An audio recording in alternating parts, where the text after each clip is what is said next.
So let's start the neighborhood tour, and we'll begin in the Charleston Peninsula. This is the historic area of Charleston and the site of the original walled-in city. At one point, Charleston had a drawbridge leading into the city. This is one of the most well-preserved historic districts in the country, where you will find many historic churches, the Charleston City Market, a lot of homes built in the 17 and 1800s, and much more. This is a good area to live if you'd like to have a lot of great restaurants nearby and a lot of things to do within a short walking distance. Highway 17 is also referred to as Crosstown, and the peninsula is divided into two areas, north of Crosstown and south of Crosstown. The area north of Crosstown has more affordable real estate and newer homes when comparing it to south of Crosstown. Most of these homes were built in the 1900s. North of Crosstown also has Hampton Park, the largest park on the peninsula, Joe Riley Park, where the Charleston River Dogs minor league baseball team play their games, and the Citadel Military College. The area south of Crosstown is where you will find historic downtown Charleston, King Street, the College of Charleston, the historic churches, Colonial Lake, and the majority of historic buildings and neighborhoods in Charleston, including the French Quarter and South of Broad. When people think of Charleston, these are the neighborhoods that they are thinking of. This area also brings in the majority of the tourists to the Charleston area, so there will be a lot of foot traffic, vehicle traffic, and horse carriage tours. The beach towns also bring in a lot of tourists every year, so keep this in mind if you'd like to live somewhere near Charleston, but want to stay away from most of the tourists. If you're interested in moving to the Charleston Peninsula, I made a video tour of the entire area and all of the neighborhoods, and you can view this on my website or my YouTube channel. There are no beaches on the Charleston Peninsula, but there are multiple beaches nearby, as close to about 20 minutes from downtown Charleston. The four public beaches near Charleston are Kiawah Beachwalker Park and Folly Beach to the south, and Sullivan's Island and Isle of Palms to the north. A lot of people that contact me want to live near the beach, but not necessarily in a beach town. So let's go over a few areas that are within a close driving distance to the beach, and we will start on the north side of Charleston in Mount Pleasant. I will then go over all the beach towns a little later in the video. Mount Pleasant is a very popular historic area that people are moving to that is located across the Cooper River over the Arthur Ravenel Bridge. It is the fourth largest city in South Carolina with a population of about 95,000 people. Once you get into Mount Pleasant, the main roads are Highway 17, Coleman Boulevard, and Interstate 526 in southern Mount Pleasant. This part of Mount Pleasant is where you will find more established neighborhoods like the historic Old Village, Ion, and is the location of Shem Creek, a great place to get some seafood. Once you get into North Mount Pleasant, another main road is Highway 41, which will eventually take you over the Wando River. There are a lot of communities out this direction as well, including Dunes West, a popular gated and golf community. Mount Pleasant continues to build out towards the north, and this is where you will find the majority of the new construction homes. Properties in North Mount Pleasant are typically more affordable than in South Mount Pleasant, but you will be farther away from Charleston. Mount Pleasant is also home to the USS Yorktown at Patriots Point, Memorial Waterfront Park near the bridge, and Boone Hall Plantation, where my family loves to go to the pumpkin patch every year for Halloween. Mount Pleasant also has a very nice 943-acre park at Palmetto Islands County Park, which has a fishing and crabbing dock, dog park, kayak launch, and a playground for the kids. This is a great park to bring your family. It also has the Splash Island Water Park, a fun place to visit during the summer. There are a lot of golf courses in Mount Pleasant, including Patriots Point Links near Charleston Harbor, Charleston National, Dunes West, and more. There are multiple master plan communities in Mount Pleasant with great amenities. It also has numerous places to go shopping, restaurants, retail stores, the Mount Pleasant Town Center, and grocery stores in the area. There are a lot of things to do around here, so you won't need to leave Mount Pleasant for much. If you move here, you will be near two beaches at Sullivan's Island and Isle of Palms. You can take Ben Sawyer Boulevard to get to Sullivan's Island, and the Isle of Palms connector to get down to Isle of Palms from Mount Pleasant. One of the biggest cons about Mount Pleasant is the cost of living, with home prices and rent being more expensive than the next few areas we're about to look at. Alright, let's go over to the other side of the Charleston Peninsula, to the suburb of West Ashley. It is called this because it is west of the Ashley River. West Ashley is actually within Charleston city limits. Like Mount Pleasant, there are more established and older homes on the side that is closer to Charleston, and newer homes the further away you get. But this area is more affordable than Mount Pleasant. The area that is closer to Charleston is sometimes referred to as inside 526, since it is inside the interstate, and the area further away is known as outside 526. West Ashley is the location where the city of Charleston began in 1670, located at Charlestown Landing. The settlers would move to the Charleston Peninsula about a decade later to what is now the historic district of Charleston. West Ashley is also the location of a few different historic plantations, including Middleton Place, Drayton Hall, and Magnolia Plantations and Gardens, all located along the Ashley River. Highway 17 goes through West Ashley, and I-526 also runs through this area. Other major roads in West Ashley are Sam Rittenberg Boulevard and Highway 61. On Sam Rittenberg Boulevard, you will find a lot of commercial stores, grocery stores, and retail shops. This road will eventually cross the Ashley River, and you can get to I-26 from here. You will find the historic plantations along Highway 61, and this road will eventually lead you into Summerville.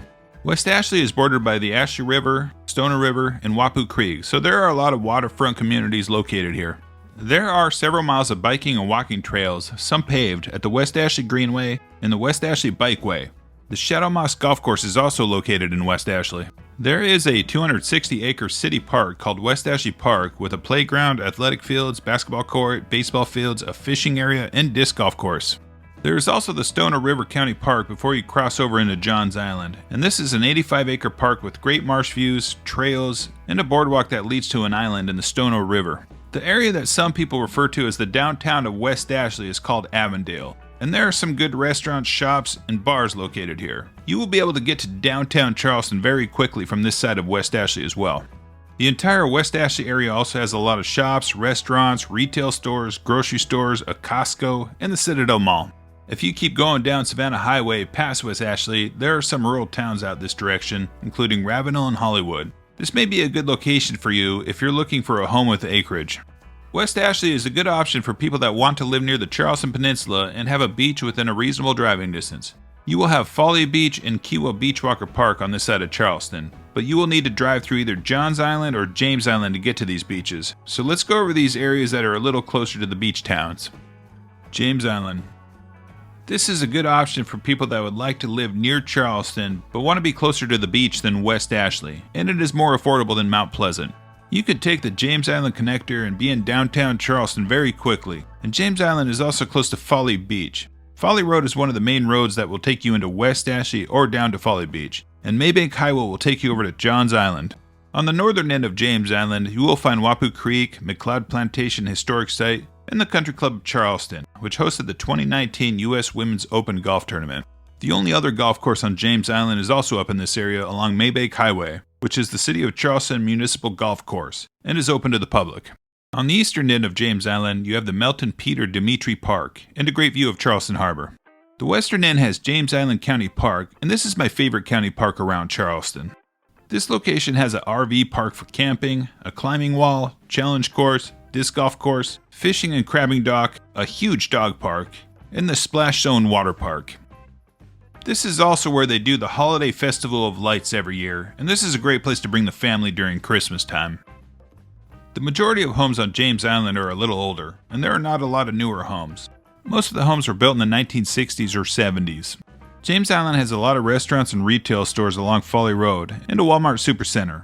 On the southern end of the island, there is also a Harris Teeter grocery store, and a unique place to eat seafood at Bowen's Island Restaurant. There are quite a few commercial shops on the island, so you won't need to leave the island for much. Let's move over to Johns Island, which is a very large island, and is actually one of the largest islands on the East Coast. This is a much more rural island than James Island, and you can find some large pieces of land and horse farms here. There has been a lot of development recently, especially in the northern part near Maybank Highway and River Road. There have been a variety of restaurants and businesses moving into this area, and a lot of new construction communities as well. If you're up in the northern area, it won't take you long to get into Charleston, but you may need to leave the island to either West Ashley or James Island for a lot of your shopping needs. For example, if you need to go to a Walmart or Home Depot. The southern end of the island is very rural, and if you move to this area, you will have a much longer drive to get to Charleston. Johns Island is also bordered by Wadmalaw Island, another very rural island, where you will find the Charleston Tea Garden. Johns Island is the home of the famous Angel Oak Tree, which is estimated to be about 400 to 500 years old, and is a must-see if you're in the Charleston area. There is also a 738-acre park here at Johns Island County Park, with a disc golf course, an equestrian center and trails, and an archery range. The southern end of Johns Island borders Kiawah Island and Seabrook Island, and Kiawah Beachwalker Park.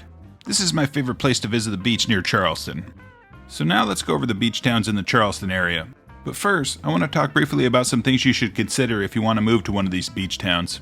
These towns drive in a lot of tourists every year, and most of them only have one bridge to get on and off the island. During the summer months, which is the busiest time of the year for tourists, These roads can be very backed up, and it may take you over an hour to get on and off the island if you're just trying to do a quick trip to the grocery store. The backside of these islands will have a river, and this may be a better option for you if you'd like a waterfront property or if you just want to have less tourists near your home.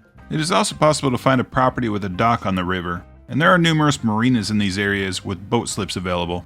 The beach towns have condos and single-family homes for sale and rent, and most of them also have fractional ownership vacation homes available. This may be a good option for you if you're planning on vacationing near Charleston for part of the year, and I will put a link for fractional ownership homes and beach homes for sale below. Charleston has 3 resort-style gated and golf communities in this area located at Wild Dunes on Isle of Palms, Kiawah Island, and Seabrook Island. Kiawah Island and Seabrook Island are 2 separate communities, but they are in the same area on this side of Johns Island. This is an amazing area if you want to live near a resort-style community with a lot of golf courses nearby. Kiawah Island is a much larger island than Seabrook. It has about 11 miles of beaches, 5 golf courses open to the public, 2 private golf courses, and is the location of the Ocean Course, where Phil Mickelson became the oldest player to win a major at the 2021 PGA Championship. Seabrook has about 3.5 miles of beaches and does not have a public beach access site. Seabrook has 2 golf courses and has a lot of amenities including a lake house, tennis courts, oceanfront pools, fishing dock, great dining, and an equestrian center that offers horseback riding along the beach. Since you need to cross Johns Island, you are going to be more secluded on these islands. It takes a while to get to Charleston from here, and it's about a 45-minute drive to downtown Charleston, and there are not a lot of amenities on the southern end of Johns Island. There is a location between Seabrook Island and Kiawah Island known as Freshfields Village, where there is a Harris Teeter grocery store, some restaurants and shops. There is also the Bohicket Marina in this area. Let's move over to Folly Beach, which is the closest beach to downtown Charleston. Folly Beach is a public beach and is a fun little town with a lot to do nearby. There is a pier which is great for fishing, many souvenir shops, restaurants, surf shops, and bars in the downtown area, all within a short walking distance to the beach. There is also a county park on the southern end of Folly Beach, and on the north side you can view the Morris Island Lighthouse, which was built in 1876. The lighthouse was originally built on land, but is now offshore due to erosion. Folly Beach has no large grocery stores, but it does have a market open 24/7 located at Burt's Market. There is a Harris Teeter grocery store nearby on James Island, but it may take you a while to get there during tourist season. There are no golf courses on the island, and the closest is on James Island. Alright, let's go to the north of Charleston again, to the 2 beach towns near Mount Pleasant. Sullivan's Island is a very nice little beach town, and has the most expensive real estate for sale out of all the beach towns. It is a small island and only has about 2.5 miles of beaches, but the beaches here are great. My favorite place to visit the beach in Sullivan's Island is near Fort Moultrie, which played a pivotal role in the Revolutionary War. South Carolina got its nickname as the Palmetto State due to the battle here against the British. At the time, the fort was constructed out of palmetto logs when the British fleet attacked. The palmetto logs absorbed much of the cannonball blasts, and the Americans repelled the attack. There are no golf courses on Sullivan's Island and no large grocery stores. Sullivan's Island does have a lot of good restaurants on the island, including Poe's Tavern, given the name because Edgar Allan Poe once lived on Sullivan's Island, stationed at Fort Moultrie. Sullivan's Island also has a preserved maritime forest, a lighthouse, no hotels, and has less commercial property than many of the other beach towns. Over the bridge from Sullivan's Island is Isle of Palms, which has much more commercial property than Sullivan's Island. This beach town has a great little downtown area with a lot of restaurants, shops, live music at the Windjammer, and has a county park, so Isle of Palms draws in a lot of tourists every year. Similar to Folly Beach, Isle of Palms has a lot to do within a close walking distance to the beach. This island also has a large grocery store at Harris Teeter, which is great if you don't want to leave the island. There are 2 golf courses in Isle of Palms, located in the gated resort-style community known as Wild Dunes, on the northeastern side of Isle of Palms. This is a great beach community with a lot of amenities, a marina, hotels and restaurants, and beachfront property available. One of the best things about Wild Dunes, when comparing it to the other resort-style communities located at Seabrook Island and Kiawah Island, is a close proximity to amenities. Wild Dunes is located closer to downtown Charleston than the other 2, but also has Mount Pleasant nearby, so you will be closer to shopping and some other amenities than on Kiawah and Seabrook.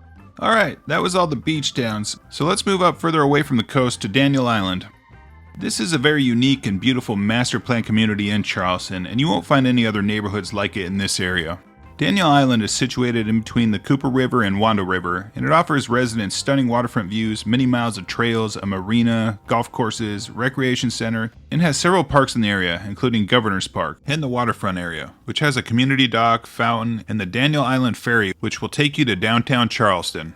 There is also the Daniel Island Club, which has 2 beautiful private golf courses, resort-style pools, tennis courts, a cabana bar by the pool, and many other amenities for its members. Daniel Island also has the Credit One Stadium, which hosts many concerts and events, and the Credit One Charleston Open, which is a professional women's tennis tournament. You can get to Daniel Island from I-526 from North Charleston or from Mount Pleasant. Clements Ferry Road will also take you to the Wando area, and there has been a lot of development out this direction. This road will eventually connect to 41, which crosses the Wando River into Mount Pleasant. North Charleston. This city covers a large area and is the 3rd largest city in South Carolina with a population of around 119,000. There are parts of it in Charleston County, Dorchester County, and Berkeley County. The city is bordered by the Cooper River to the east and the Ashley River to the west. North Charleston borders the Charleston Peninsula on the southern side, and Summerville, Hanahan, and Goose Creek further to the north. The main roads and highways are I-526, Interstate 26, Rivers Avenue. Then on this side is Dorchester Road that has a lot of communities along the Ashley River. These waterfront communities are typically more affordable on this side of the Ashley River than across the river in West Ashley. There are homes with a private dock located here and some neighborhoods with a community dock. Dorchester Road will eventually lead into Summerville. North Charleston is the location of the Charleston International Airport. There are a lot of places to shop in the city, including Northwoods Mall and Tanger Outlets. Close to Tanger Outlets is the North Charleston Coliseum and Performing Arts Center, where they do a lot of concerts and events, and this is where the Stingray hockey team plays their games. The downtown area of North Charleston is known as Park Circle, and there are a lot of good restaurants in this area. There is also a park located here with picnic tables, baseball fields, a disc golf course, and they just finished a huge playground for the kids. Along the Cooper River, there is also Riverfront Park. This park has a great water view, and there is also a memorial for the Charleston Navy base, with some historic homes once occupied by naval officers. Further to the north is another great park called Wanamaker County Park. This is a large 1,015-acre park that has miles of trails, multiple picnic areas, boat and bike rentals, volleyball courts, a dog park, a disc golf course, playgrounds, and a large play hill for the kids. There are really no hills in Charleston, so this is unique for the area. Wanamaker County Park also has the Whirlwind Waters Adventure Park, a great place to bring the family during the hot summer months. There are a couple colleges in North Charleston at Charleston Southern University and Trident Technical College. Trident Hospital is also up in this area, near the interstate. Summerville. This is a very popular city that people are moving to in the Charleston area, and the homes for sale in Summerville are much more affordable than in Charleston. There are many new construction master plan communities with great amenities, but there is also a historic district with beautiful older homes. Summerville has a nice little downtown area with bars and restaurants, boutique shops, and the world's largest sweet tea. The city is actually known as the birthplace of sweet tea, which is very popular in the South. Summerville covers a very large area, and some of the main roads that go through here are I-26, Highway 61, which leads down into West Ashley, Dorchester Road, or 642, that leads into North Charleston, alternate Highway 17, also called 17A, which runs through the downtown area of Summerville and will also lead you out to Moncks Corner, and Highway 78. On the other side of Summerville is Highway 176, and this is where you'll find Cane Bay Plantation. Nexton is also in this area, and these are two very popular master plan communities. Nexton Parkway goes all the way from 176 back to I-26, and there are a lot of new construction homes here. Highway 176 also has a Publix grocery store, some restaurants, a Roper Berkeley Hospital, and if you drive down into Goose Creek, there is a Walmart Supercenter. There are some great restaurants out in this area, including Hall's Chop House and Taco Boy, located at Nexton Square off of 17A. There are 3 public golf courses in Summerville, at Legend Oaks, the Club at Pine Forest, and at Westcott. There are also 3 YMCAs, plenty of grocery stores and amenities, and a small section that sits along the Ashley River. Some parks in Summerville include Azalea Park, historic Fort Dorchester State Park, and Ashley River Park. This is a great park with playgrounds, picnic areas, a splash pad, fishing pond, a dog park, and riverside walking trails. Summerville also hosts the Flowertown Festival every spring, which is a great festival to attend with arts and crafts and good food. There is a small town bordering Summerville in this area called Ladson. This little town is right in between North Charleston, Summerville, and Goose Creek. There is not a lot of amenities in this town since it is small, but there are a lot of amenities and places to shop nearby in other areas. Highway 78 and I-26 are the main highways in Ladson, which makes it a convenient location if you want to travel. To the east of North Charleston is a small city called Hanahan. This is also another convenient location if you want to be able to get into Charleston quickly.